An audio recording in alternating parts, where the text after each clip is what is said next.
Esther, everybody else knows these dates, but I don't.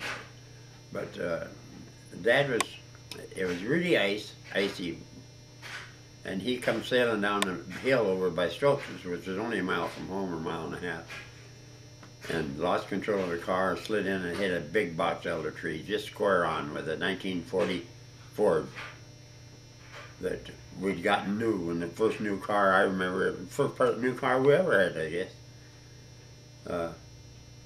And didn't realize at the time, but he had internal injuries, and really was sick afterwards.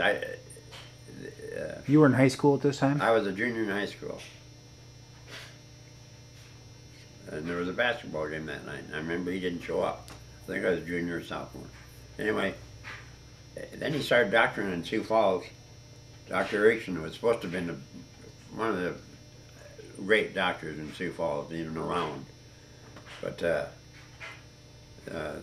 then they said, well, I guess what it ended up, they said it was a blood clot and couldn't disperse it. They couldn't break it up. Now it'd be nothing. Anyway, they sent him home from Sioux Valley, and an ice-open town here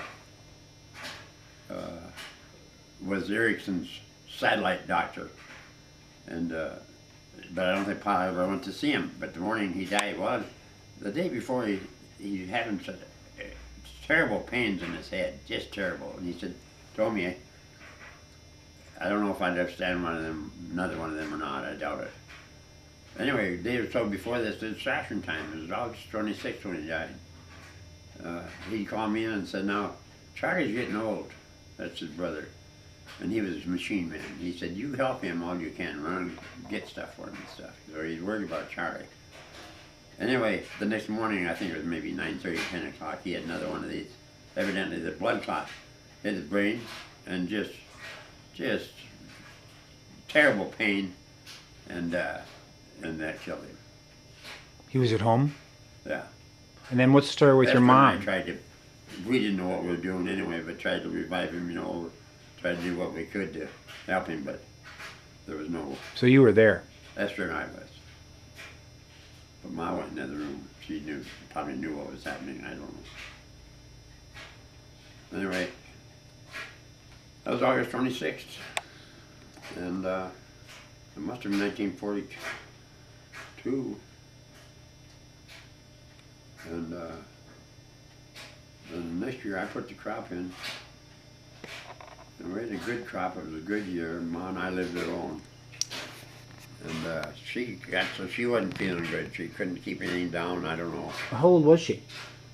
Ma, I think, was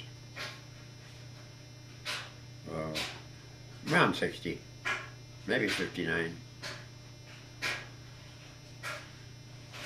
60. I think one of them was 59, I think, and one of them was 61 when they died. Ma died 2 years after Dad did, but she was younger than him.